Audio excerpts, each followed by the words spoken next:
அப்ப பெண்கள் மீதான வன்முறைங்கிறது 55 வழக்குகள் ஒரு நிமிடத்திற்கு பதிவாகுது அப்படின்னு சொன்னா, ஒரு பொண்ணை வந்து ஒரு மனைவிய, ஒரு அம்மாவை, தங்கச்சிய வாடிங்கன்றதோ, கன்னத்துல ஒரு அறையிறதோ அல்லது கோவப்படுறதோ, கணவனே மனைவியை ஒரு பலாத்காரமாக அவர்களுடைய விரும்பாமல் இருக்கும் பொழுது அவர்கள் மீதான ஒரு ஆதிக்கத்தை செலுத்துவாங்கன்னா,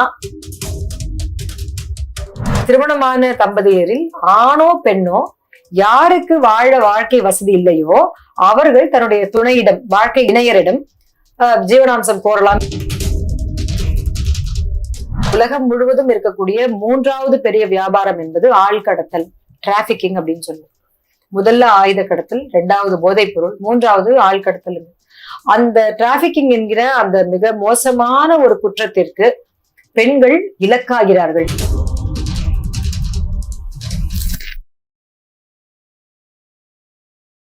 இன்றைய நேர்காணலில் சிறப்பு விருந்தினர் பிரபல வழக்கறிஞரும் முற்போக்கு சிந்தனைவாதியுமான அட்வொகேட் அஜிதா மேம் அவர்கள். வணக்கம் மேம்.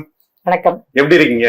நல்லா இருக்கேன் மேம். நாடு சுதந்திரம் அடைந்து ஒரு 77 ஆண்டுகள் ஆகிறது. இப்பவும் பெண்கள் தனியாக நடு இரவுல நடந்து போக முடிகிற வாய்ப்பு இருக்கா மேடம்? நம்ம அந்த கேள்விக்கு ஒரு 2-3 விதமா பதில் சொல்லலாம். சில நகரங்கள்ல அந்த பெண்கள் வந்து தங்களை தற்காத்துக் கொள்வதற்கான ஒரு மன தைரியமும் அல்லது அந்த குறிப்பிட்ட பகுதிகளில் போகலாம் அப்படின்னு சொல்லலாம். ஏன்னு சொன்னா, சென்ற வாரம் கூட என்னுடன் பணிபுரியும் ஒரு இளம் வழக்கறிஞர் சொன்னாங்க, நான் இரவு அன்ற ஒரு நிகழ்ச்சி முடிச்சுட்டு அண்ணா நூலகம் நிகழ்ச்சி முடிச்சு நண்பர்களை பார்த்து விட்டு வீட்டுக்கு நான் 12:30 மணிக்கு போனேன் அப்படின்னு. அப்ப 2 விஷயம் இருக்கு. ஒண்ணு, இந்த சமூகத்து முழுக்கவே இருக்கக்கூடிய வன்முறைகள் பெண்கள் மீதாக இருக்கிறதுங்கிறது இரவு நேரங்கள்ல ஆள் அரவம் இல்லாமல் ஆட்கள் யாருமே பார்க்க மாட்டார்கள் என்ற போது நடக்குதா அப்படின்றத விட, பட்ட பகலில் தெரிந்தவர்கள் மூலம் குடும்பத்திற்குள்ளாக கூட வன்முறைகள் நடந்து கொண்டே இருக்கிறது. அதனால இரவு நேரங்கள் அப்படின்னு சொல்லி பார்க்கிறது பெண்களுக்கு பாதுகாப்பானதாக இல்லைன்னு பொதுவா சொல்லலாம். ஆனா பல முன்னேற்றங்கள் பல இடங்கள்ல வந்திருக்கு. இரவு நேரத்துல பெண்கள் வேலை செய்யறாங்க. இரவு தொழிற்சாலைகள் முதற்கொண்டு தனியார் நிறுவனங்கள் வரைக்கும் வேலை செய்யறாங்க. அதுல நடக்கக்கூடிய 1-2 சம்பவங்கள் தவறாக இருந்தாலும் கூட ஒரு 40 வருடங்களுக்கு முன்னால நினைச்சே பார்க்க முடியாத அளவுக்கான மாற்றங்கள் பெண்கள் வாழ்க்கையில ஏற்பட்டிருக்கு. என்சிஆர்பி தேசிய குற்ற ஆவண காப்பகத்தின்படி இந்தியாவில பெண்களுக்கு எதிராக 1 மணி நேரத்துக்கு 55 வழக்குகள் பதிவாகுதுன்னு சொல்லியிருக்காங்க மேடம். ஒரு அறிக்கை சொல்லுது. அதை எப்படி பாக்குறீங்க மேடம்? யார் வந்து ரொம்ப இளைச்சவங்களோ அவங்களுக்கு தான் அதிகமா அடி விழுங்கிறது தான் சாதாரண ஒரு யதார்த்தமான உண்மை. யாருக்கு வலிமை குறைவா இருக்கோ, யாருக்கு அதிகாரம் இல்லாம இருக்கோ அவங்கதான் பாதிப்புக்கு உள்ளாவாங்கன்ற விஷயத்த இந்த புள்ளி விவரம் என்பது ரொம்ப தெளிவா காமிக்குது. இந்த பெண்கள்ல நீங்க தாழ்த்தப்பட்ட பழங்குடியினர் பெண்களும் இருக்காங்க. இந்த பெண்கள்ல தனி பெண்களாக, விதவையாகவோ, குடும்பத்தினுடைய ஆதரவு இல்லாம இருக்க பெண்களும் இருக்காங்க. இந்த பெண்கள்ல தங்களால் எந்த வேலையுமே கிடைக்காம கூலி உழைப்புக்காக போய் வேற இடங்கள்ல வேலை செய்யக்கூடிய உழைப்பாளி பெண்கள், இன்னும் சொல்லக்கூடிய புலம்பெயர்ந்து வேலை செய்யக்கூடிய பெண்கள் இருக்காங்க. ஆனா எல்லா விதமாகவும் பெண்கள் அப்படின்னாலுமே அவர்களுக்கான பிரச்சனை வந்து அதிகமா இருக்கும் பொழுது, இன்னும் பொருளாதார ரீதியாகவும் சமூக ரீதியாகவும் அவங்க ரொம்ப தாழ்நிலையில படிக்காமல் அந்த கல்விக்கான ஒரு பெரிய நல்ல சம்பளம், ஊதியம், அதற்கான சமூக அந்தஸ்தெல்லாம் இல்லாம இருக்கும்போது பெண்களுடைய வாழ்க்கை மிக மோசமா இருக்கு. ஆனா நம்ம வெர்டிகலா மேல இருந்து உயர்தர, அதாவது மேல் தட்டு என்று சொல்லிக் கொள்கிற அந்த சாதிகள்ல இருக்க பெண்களுக்கும் வன்முறை இருக்கு. இடைநிலையில் இருக்க சாதிகளுக்கும் இருக்கு, கீழ்த்தட்டில் இருக்கவங்களுக்கும் இருக்கு, சாதிகளின் காரணமாகவும் இருக்கு, மதங்களின் அடிப்படையிலையும் இருக்கு. அப்ப பெண்கள் மீதான வன்முறைங்கிறது நீங்க சொல்ற அந்த 55 வழக்குகள் ஒரு நிமிடத்திற்கு பதிவாகுது அப்படின்னு சொன்னா, இந்தியாவில் இருக்கக்கூடிய பல்வேறு வகையான குற்றங்கள்ல பெண்கள் மீதாக நடத்தப்படக்கூடிய குடும்பங்கள் சார்ந்த, குடும்பத்தில் இருக்கக்கூடிய வன்முறை என்கிறது மிகப்பெரிய எண்ணிக்கையில் இருக்கிறதும் நீங்க அதே புள்ளி விவரங்கள்ல பார்க்க முடியும். அப்ப ஒரு வெளியே தெரியாத நபர்கள் பொது வெளிகளில் இரவு நேரங்களில் மின் விளக்கு இல்லாமலோ தனியாக வரக்கூடிய பெண்களுக்கு அப்படின்னு பார்த்தோம்னா, அந்த வன்முறையை மட்டும் பிரிச்சு பார்த்தோம்னா அது இத்தனை எண்ணிக்கையில வராது. அப்ப தன்னை சார்ந்தவர்கள், தன் குடும்பத்தை சார்ந்தவர்கள், தான் திருமணம் செய்து கொண்ட குடும்பத்தை சார்ந்தவர்கள், தன் ஆண் நண்பர்கள் அப்படின்னு எல்லாரும் மத்தியிலுமே எந்த இடங்களாக இருந்தாலும் கூட பெண்கள் மீதான வன்முறைங்கிறது, பாதிப்புங்கிறது அதிகமா இருக்குங்கிறது ஒரு யதார்த்தம். இது என்ன காமிக்குதுன்னா, பெண்களுக்கு சமத்துவமின்மையும் பெண்களுக்கு அதிகாரம் இல்லாத விஷயத்தையும் காமிக்குது. அதாவது நீங்க சொன்னீங்க, அதாவது இந்த குற்றங்கள்ல என்சிஆர்பியோட குற்ற தரவுகள் படி அதிகமான பாதிப்புக்குள்ளாத பெண்கள் யாருன்னா இந்த குடும்பத்தில் உள்ள பெண்கள் சொல்றீங்க, கணவனாலும் சரி உறவினர்களாலும் சரி அப்படி சொல்றீங்க. பட் அதே வந்து அந்த டொமஸ்டிக் வயலன்ஸ் வந்து என்ன மாதிரியான பாதிப்புகள்லாம் அதுக்கு அந்த பெண்களுக்கு ஏற்படுத்துது மேடம்? டொமஸ்டிக் வயலன்ஸ்ங்கிற வார்த்தை வந்து குடும்ப வன்முறை அப்படின்னு சொல்றோம். 2005 தான் இந்த சட்டம் முதலாக குடும்பத்துல வன்முறை இருக்கிறதையே இந்திய நாடு ஒத்துருச்சு. அப்ப ஏறக்குறைய சுதந்திரம் அடைந்து ஒரு 50 வருடங்களுக்கும் மேலாக 47 சுதந்திரம் வாங்கியிருக்கோம். 97 அதன் பிறகு 47 வருடங்களுக்கு பிறகுதான் இந்த சட்டம் என்பது நம்முடைய பெண்களுக்கு வந்தது. அப்ப குடும்பத்துக்குள்ள வன்முறை இருக்குங்கிறத வந்து 2 விஷயமா பார்க்கலாம். ஒண்ணு, வன்முறை இருந்தாதான் அந்த குடும்பம். ஒரு பொண்ணை வந்து ஒரு மனைவிய, ஒரு அம்மாவை, தங்கச்சிய வாடிங்கன்றதோ, கன்னத்துல ஒரு அறையிறதோ, அல்லது கோவப்படுறதோ, அல்லது முடிவுகள் எடுக்க அனுமதிக்காம இருக்கிறதோ, அவர்களுடைய சொத்துக்களை இவங்க சொத்துக்கள் மாதிரி பயன்படுத்துவதோ வீணாக்குவதோ அப்படின்னு எந்த விதமான சலுகைகளா இருந்தாலும் கேள்வி கேட்கக்கூடாது. கேள்வி கேட்டால் வன்முறை வருகிறது. இன்னும் பல நேரங்கள்ல பாத்தீங்கன்னா குடும்பத்துல சொல்லுவாங்க, வாயை மூடிட்டு பேசாம இருந்தா ஏன் அங்க பிரச்சனை வரப்போகுது அப்படின்னா என்ன அர்த்தம்னு சொன்னா, அந்த பெண்ணுக்கான ஒரு அநியாயமோ அல்லது வன்முறையோ, எந்த விதமான வன்முறையோ, நான் இன்னும் குறிப்பா ஒண்ணு சொல்லணும்னா, இந்த குடும்ப வன்முறை தடை சட்டத்துல ஒரு 5 விதமான வன்முறையை இந்த சட்டம் வந்து சொல்லுது. அது வந்து உடல் ரீதியான வன்முறை, நம்ம எல்லாருக்கும் புரியும். வார்த்தை ரீதியான வன்முறை, நீங்க கெட்ட வார்த்தைகளை பிள்ளைகள் எங்க கத்துக்கிறாங்கன்னா, அந்த வீட்டில் இருக்கக்கூடிய ஆண்கள் பெண்களை பார்த்து பேசும்போதுதான் பெருசா கத்துக்கிறாங்க. ஏன்னா ஒரு 5 வயசு 6 வயசு 10 வயது குழந்தைகள் வெளியில போய் ஆண் நண்பர்களுடன் இந்த மாதிரி வார்த்தைகளை பேசுறது இல்லை. அதே 17 16 18 வயதுக்கு மேலன்னா நீங்க சொல்றது சரியா இருக்கும். அப்ப வார்த்தை ரீதியான வன்முறை. அடுத்தது உளவியல் ரீதியாக மன ரீதியான வன்முறை. அடுத்தது பொருளாதார ரீதியான வன்முறை.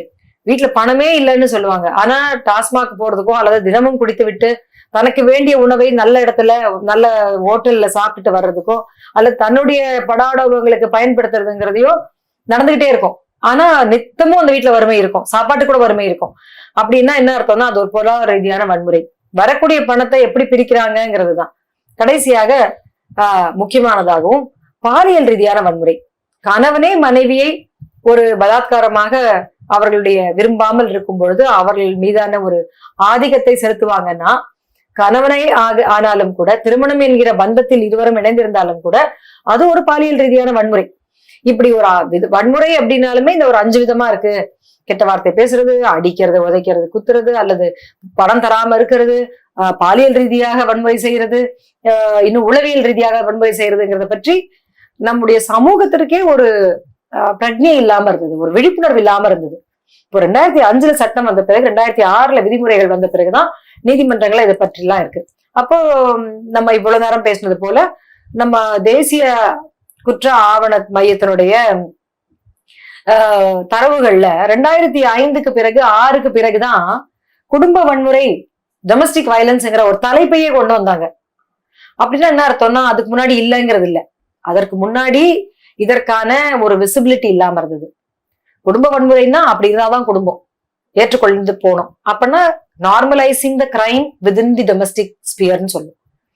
குற்றங்களை குடும்பத்தினுடைய எல்லைக்குள் இயல்பானதாக ஆக்குவது. அந்த வன்முறையை கேள்வி கேட்கும் போது எல்லாத்துக்கும் நீ சண்டை போட்டீங்கன்னா என்ன ஆகுறது? குடும்பத்துல அமைதி இருக்காது. ஆமா அப்படிதான் அடிப்பாங்க, ஆமா அப்படிதான் ஒரு 2-3 கெட்ட வார்த்தை பேச வரும், அடிக்கிற கைதான் அணைக்கும்.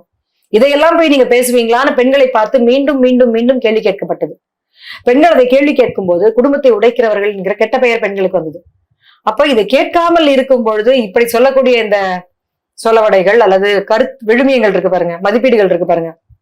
அடிக்கிற கைதான் அணைக்கும், வெளியில போய் சம்பாதிக்கிற ஆம்பளைக்கு கொஞ்சம் கோபம் வரத்தான் செய்யும் அப்படின்னா, அதே விழுமியத்தை பெண்கள் பயன்படுத்தினால் அடிக்கிற கைதான் அணைக்கும்னு சொல்லி அன்னைக்கு காலையிலயோ சாயங்காலமோ கையில கிடைக்கிறதெல்லாம் எடுத்துட்டு அந்த பெண் ஆணை நல்லா அடின்னு அடிச்சுட்டு வேலைக்கு போய் சம்பாதிச்சுட்டு வந்தாங்கன்னா, ஆமா பாவம் அந்த பொம்பளை வேலைக்கு போறாங்க வராங்க, அவங்களுக்கு ஏதோ மன கஷ்டம் இருக்கும், 4 அடி வாங்கிக்க வேண்டியதுதான். 4 கெட்ட வார்த்தை சொன்னா அதெல்லாம் பெரிய விஷயமா? நம்ம வீடாயிடுச்சு, நம்ம குடும்பம் ஆயிடுச்சு, உன் பொண்டாட்டி ஆயிடுச்சு, நீ அமைதியா போனோம்பான்ற ஒரு அட்வைஸ், ஒரு வழிமுறை, ஒரு வழிகாட்டுதல் கிடைக்குமா அந்த ஆணுக்குன்னா நிச்சயம் இல்லை. அப்ப காலம் காலமாக இருக்கக்கூடிய ஆண்மைய சிந்தனை, பேட்ரியார்கல் தாட்ஸ்ன்னு சொல்லுவோம், அல்லது ஒரு ஆண் ஆதிக்க சிந்தனை. நிறைய நேரத்துல ஆதிக்கம் செலுத்தணும்னு கூட யாருமே நினைக்கிறது இல்லை. ஆனா அந்த ஆண்மைய சிந்தனை என்பது பிறந்த போவதிலிருந்து அவர்கள் கல்லறைக்கு போகும் வரை ஆண்களுக்கும் பெண்களுக்கும் ஊட்டி வளர்க்கப்படுது. அப்ப பெண்களே ஆனாலும் கூட தன் தாயே ஆனாலும் கூட தன்னுடைய அத்தை, உறவினர், சித்தி அல்லது பாட்டி, தனக்கு வயது குறைவானவர்கள், தனது சம வயதினர் எல்லாருமே என்ன பண்றாங்கன்னா, இந்த ஏற்கனவே இருக்கக்கூடிய இந்த வன்முறையை அமைதியாக சகித்து கொண்டு போக வேண்டும் என்கிற விழுமியத்தை, அந்த மதிப்பீட்டை உறுதிப்படுத்துகிறவங்களாக இருக்காங்க. அதனாலதான் பாத்தீங்கன்னு சொன்னா, ஒரு பெண் வந்து அம்மா எனக்கு இப்படி கஷ்டமா இருக்கு, இந்த வீட்டுல இப்படி சரியில்லைமான்னு சொல்லும் போது அந்த பெண்ணு, ஐயோ என் பொண்ணை எப்படி நீங்க இப்படி கேட்கலாம் அப்படின்னு ஒரு பெண் கேட்டாங்கன்னா, அதற்கு ஒரு பழமொழியே இருக்கு சமுதாயத்துல, வாழ்ற பெண்ணை தாய் கெடுக்கிறதுனா இதுதான். அப்படின்னா என்ன அர்த்தம்னா, அந்த தாயான அந்த பெண் தன் இளம் வயது மகளுக்கு குடும்பத்தில் தான் திருமணம் செய்து கொண்ட குடும்பத்தில் நடக்கும் வன்முறைகளை கேள்வி கேட்டு அதற்காக அவள் இறக்கப்படுவதோ அல்லது அந்த வன்முறை தவறு என்று பேசுவதோ கூடாது. ஆமாம் அப்படித்தான் இருக்கும், போய் வாழு, ஆமாம் அப்படிலாம் இருக்கும், பேசாதே, நான் எப்படி இருந்தேன் அப்படி நீ பார் என்று சொல்லக்கூடிய ஒரு பெண்ணாக இருக்க வேண்டும் என்றுதான் இந்த சமுதாயமும் இந்த மதிப்பீடும் எதிர்பார்க்கிறது. அதனால குடும்ப வன்முறைகளை பற்றியான விழிப்புணர்வு அதிகரிக்கும் போது பெண்கள் இதற்கான புகார்களை சொல்வது அதிகரித்திருக்கிறது. அதனால இப்படி ஒரு குற்றம் என்பது மிக அதிகமாக இருக்கு அப்படிங்கிறது யதார்த்தம். அந்த யதார்த்தத்தை தான் இந்த தரவுகள் நமக்கு காட்டுது அப்படிங்கறத நம்ம புரிஞ்சுக்கணும். உங்களுடைய இந்த நீதித்துறை அனுபவத்தில் நீங்க குடும்ப வன்முறை சார்பா விசாரிச்ச வழக்குகள்ல எதுவும் ரொம்ப முக்கியத்துவம் வாய்ந்த வழக்குகள் எதாவது இருக்கிறாங்க? அப்படி ஒரு குறிப்பிட்ட வழக்குகள்னு நம்ம சொல்ல முடியாது. அப்படி எல்லாம் இருக்க கூட என்ன பாக்குறோம்னு சொன்னா, குடும்ப வன்முறைக்கு ஆளாகக்கூடிய பல பெண்கள் நீதிமன்றம் வரைக்கும், அதுக்கு நீதிமன்றத்துக்கு வர்றதுக்கு முன்னாடி இந்த சட்டத்துல பாதுகாப்பு அலுவலர், ப்ரொடெக்ஷன் ஆபீசர் அப்படின்னு ஒரு அதிகாரி இருக்காங்க. அவங்கள நோடல் ஆபீசர்னு சொல்லுவாங்க. அப்படின்னா அவங்க நடவடிக்கை எடுக்கிறவங்க இல்ல, இந்த பெண்ணுக்கும் ஒரு நீதிமன்றத்திற்கு போவதற்கும் ஆனா இணைப்பு பாலமாக அல்லது முதற் புள்ளியாக இருக்காங்க. அவங்கதான் ஃபர்ஸ்ட் அவங்கள போய் கான்டாக்ட் பண்ணலாம். நம்ம தமிழ்நாட்டை பொறுத்த வரைக்கும் எல்லா மாவட்டங்களையும் இருக்கக்கூடிய ஆட்சியர் அலுவலகங்கள்ல, கலெக்டர் ஆபீஸ்ல சமூக நலத்துறையின் கீழ் ஒவ்வொரு மாவட்டத்திலையும், சென்னையில் 2, மற்ற எல்லா மாவட்டங்களையும் தலா ஒரு பாதுகாப்பு அலுவலர் இருக்காங்க. இவங்க பெரும்பாலும் அல்லது ஏறக்குறைய 100% பெண்கள் அப்படிங்கிறது என்னுடைய கருத்து. இந்த பெண்களிடம் போய் பாதிக்கப்படும் பெண்கள் புகார் கொடுக்கலாம். அது காவல் நிலையமோ, போக அச்சப்படக்கூடிய இடமோ, அல்லது போனால் அங்கு பணமோ லஞ்சமோ அல்லது தன் கணவனை எடுத்து சிறையில் வைத்திடுவார்கள் என்கிற அச்சமோ இல்லாமல் போகக்கூடிய ஒரு இடமாக அந்த சட்டம் வச்சிருக்கு. இந்த இடத்துக்கு போவதற்கே 100 பெண்கள் பாதிக்கப்படுறாங்கன்னா 20 பெண்கள் 25 பெண்கள் தான் தயாரா இருக்காங்க. அந்த 25 பெண்கள்ல இந்த பாதுகாப்பு அலுவலர்கிட்ட போன பிறகு அவங்க எதிர்த்தரப்பினரை கூப்பிட்டு இப்படி நீங்க பண்ணக்கூடாது. இது நம்ம பார்க்கும்பொழுது குடும்ப வன்முறைன்னா நம்ம எல்லாருமே ஒண்ணு புரிஞ்சுக்கணும், கணவன், மாமனார், கொழுந்தனார் அப்படிங்கிறது மட்டுமே அல்ல. தன் குடும்பத்தில் இருக்கக்கூடிய அப்பா, தன்னுடைய அம்மா, தன்னுடைய அண்ணன்மார்கள், சித்தப்பா, மாமா, இவர்கள் எல்லாம் செய்யும் வன்முறை கூட குடும்ப வன்முறை தான். நம்ம எத்தனையோ வழக்குகள்ல பாக்குறோம்.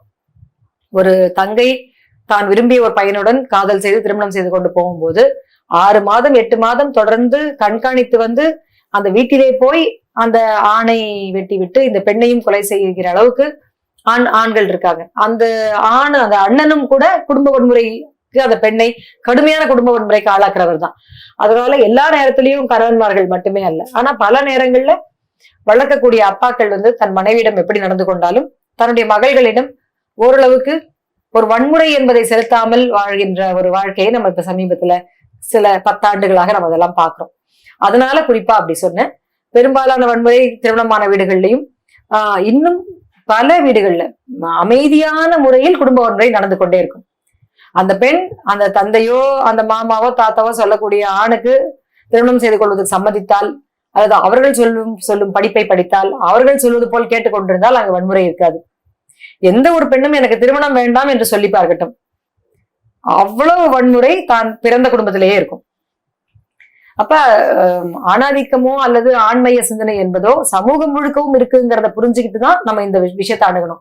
இது ஒரு கணவன்மார்களுக்கு எதிரான ஒரு சட்டம் அல்லது திருமணமான பெண்கள் எல்லாருமே அனுபவிக்கக்கூடியது அப்படின்னு நம்ம பொதுமைப்படுத்தாமல் பல நேர்வுகளில் அதிகபட்ச வழக்குகள் இப்படி இருக்குங்கிறத நம்ம புரிஞ்சுக்கணுங்கிறதுக்காக அப்படி சொல்றோம். விவாகரத்து தொடர்பான வழக்குகள்ல பெரும்பாலும் பெண்களுக்கு ஜீவனாம்சம் கொடுக்குற மாதிரி ஆண்களுக்கு ஏதாவது ஜீவனாம்சம் வழக்கு இருக்கிறாங்களா?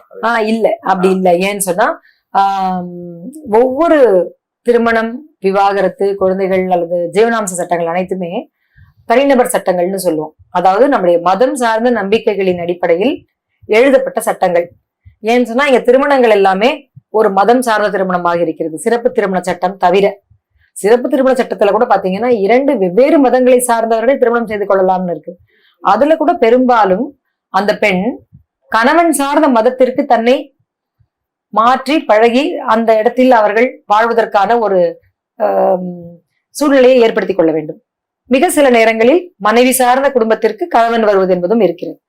இது ரெண்டுமே இல்லாமல் நாங்கள் இருவருமே மதமற்றவர்களாக சாதியற்றவர்களாக வாழ்கிறோம் என்று சொல்லக்கூடியவர்கள் அரிதிலும் அரிதாக மிக குறைவான சதவீதத்தினர் மட்டும்தான் இருக்காங்க. அது ரொம்ப சிறப்பானது, அது வேற விஷயம். அப்ப இந்த மதம் சார்ந்த சட்டங்கள் உருவாக்கி இருக்கும் இந்த திருமண சட்டங்கள்ல பெண் என்பவள் பாதுகாக்கப்பட வேண்டியவள்.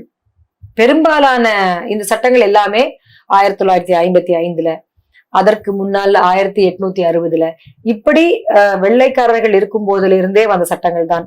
இஸ்லாமிய சட்டம், திருமண சட்டமாகட்டும், ஷரியத் சட்டமாகட்டும், அல்லது விவாகரத்து சட்டமாகட்டும், கிறிஸ்துவ திருமண சட்டமாகட்டும், இந்து திருமண சட்டம், பார்சி திருமண சட்டம், இப்படின்னு மதம் சார்ந்த சட்டங்கள் எல்லாமே 1950 அதற்கும் முன்னாடி வந்தது. அந்த காலத்தில் வேலைக்கு போய் சம்பாதிக்கும் பெண்கள் என்பது 1% குறைவாகத்தான் இருந்தார்கள். அப்படியே காடு கழனிகளில் வேலை செய்யக்கூடிய பல லட்சக்கணக்கான பல பெரும்பான்மை சதவீதத்தினராக இருந்த பெண்கள், அவர்களுடைய வருமானம் என்பது அவர்களுக்கானதே அல்ல. அப்ப அவர்கள் வேலை செய்தாலும் அந்த வருமானம் கணவனுக்கானதுதான் அப்படின்னு இருந்தது. அதனால் அப்போது இயற்றப்பட்ட எல்லா திருமண சட்டங்கள்லயும் பெண்களுக்கான ஜீவனாம்சம் பற்றி மட்டும்தான் பேசுறாங்க.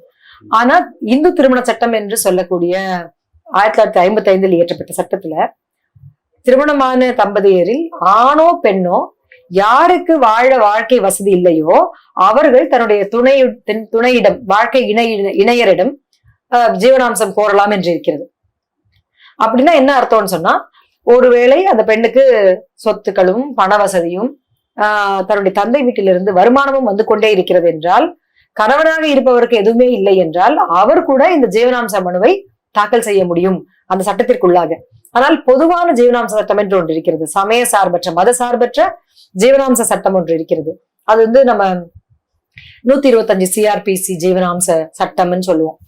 அது குற்றவியல் நடைமுறை சட்டத்திற்கு கீழான ஜீவனாம்சம் பெறும் ஒரு வாய்ப்பு, ஒரு உரிமை. அந்த உரிமை பெண்களுக்கும் குழந்தைகளுக்கும் தன்னுடைய வயதான பெற்றோருக்கும் மட்டுமே உண்டு. அவரவருடைய திருமண சட்டங்களுக்குள் போனால் இந்து திருமணத்தில் ஆண்களும் கேட்கலாம் என்றிருக்கிறது. ஏனென்றால் அவர்களுக்கு வருமானம் கிடையாது, பெரும்பாலும் அப்பொழுது வேலை கிடையாது. அப்படியே வேலை செய்தாலும் அந்த சம்பாதித்த பணத்திற்கு அதிபதியாக அந்த கணவர் தான் இருக்கிறார் என்கிற அடிப்படையில் ஜீவனாம்சம் என்பது கோரி பெற வேண்டிய இடத்தில் பெண் மட்டுமே இருந்திருக்கிறார். 95% வழக்குகளில், 99% வழக்குகளில் இதுதான் யதார்த்தமாக இருப்பதால் நம்முடைய பார்வை என்பது பெண்கள் மட்டுமே கோரலாம் என்றிருக்கிறது. நிச்சயமாக இது ஒரு அடிப்படையான தேவையான சட்டம்.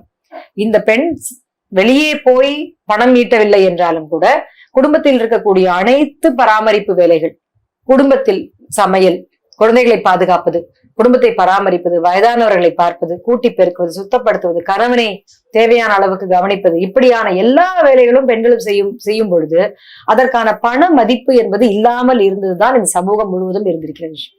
பண மதிப்பில்லாத ஒரு வேலையை பெண்கள் செய்யும் பொழுது அந்த வீட்டிலிருந்து துரத்தப்பட்டால் அவர்களுக்கு வாழ்விடம் இல்லை, அவர்களுக்கு உணவு இல்லை, அவர்களுக்கு தேவையான மருத்துவ வசதியோ உதவியோ, தான் அணிந்து கொள்ள உடைகள் கிடையாது. இப்படியான ஒரு காலகட்டத்தில் ஜீவனாம்சம் என்கிற சட்டம் என்பது பெண்களினுடைய அடிப்படை உரிமையை பாதுகாக்கிற ஒரு சட்டம்.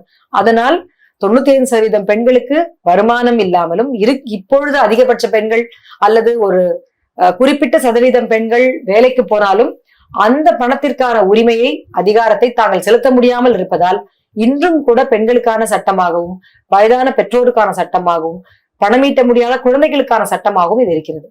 பேட்டின் இறுதியாக ஒரு கேள்வி மேடம்.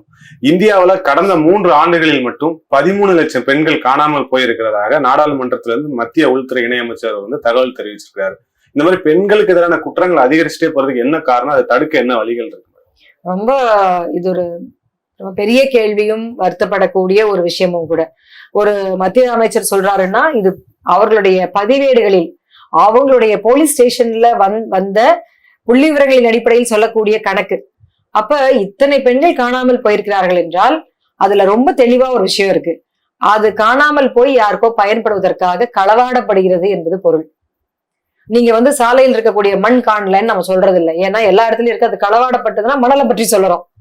அவ பெண்கள் வந்து காணாமல் போறாங்கன்னா, ஒன்று அவர்கள் தங்கள் உயிரை மாய்த்து கொண்டு உடல் கூட கிடைக்காத அளவிற்கு போய்விடுகிறார்கள்னு அர்த்தம். அல்லது யாரோ ஒருவர் அவர்களை காணாமல் போக செய்கிறார்கள். அப்ப உலகம் முழுவதும் இருக்கக்கூடிய 3வது பெரிய வியாபாரம் என்பது ஆழ்கடத்தல், டிராபிகிங் அப்படின்னு சொல்லுவோம். முதல்ல ஆயுத கடத்தல், 2வது போதைப் பொருள், 3வது ஆழ்கடத்தல்.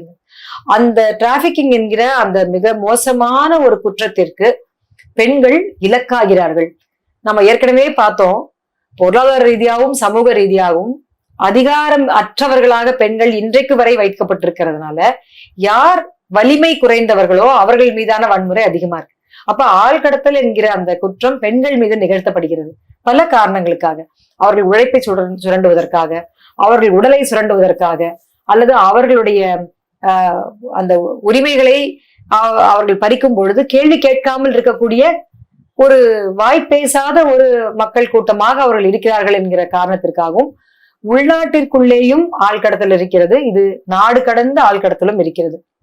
எனவே இது போன்ற விஷயம் இருக்கிறது என்றாலே இந்த நாடு பெண்களுக்கான பாதுகாப்பையும் பெண்களுக்கான அதிகாரத்தையும் அவர்களுக்கான சமத்துவத்தையும் ஓரளவுக்கு கூட இன்னும் நாம் சமத்துவத்தை எட்டவில்லை என்பதை காட்டுறார். அப்ப ஒரு இடத்துல அந்த பெண் இருக்காங்க, அவங்க காணாமலே, இப்ப ஆண்கள் இவ்வளவு லட்சம் பேர் காணாமல் நம்ம சொல்றதே இல்லை.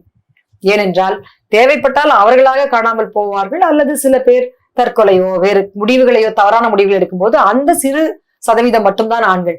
அப்ப பாதிக்கப்படக்கூடிய இடத்தில் பெண்கள் இருக்கிறார்கள் என்றால் வலிமையற்றவர்களாக, அதிகாரமற்றவர்களாக, தங்களுடைய உழைப்பையும் தங்களுடைய வருமானத்தையும் தாங்கள் அதிகாரம் செலுத்த முடியாத இடத்தில் இருக்கிறாங்கன்றதுதான் உண்மை. இது ஒரு மிகப்பெரிய அவலம். ஒரு ஜனநாயகம் அடைந்து 75 ஆண்டுகள் ஆன பிறகும் 77வது ஆண்டில் இருக்கக்கூடிய நாம் பெண்களுக்கு இவ்வளவு பெரிய வன்முறை சமூகம் இழைக்கிறது என்றால் இந்த ஜனநாயகம் என்பது மிகவும் வலிமையற்றவர்களுக்கு பாதுகாப்பு தராத ஒரு ஜனநாயகமாக இருக்கிறது என்பதுதான் உண்மை. சட்டம் குறித்த பல நுணுக்கமான தகவல்களை பகிர்ந்து கொண்டமைக்கு நன்றி. வணக்கம்.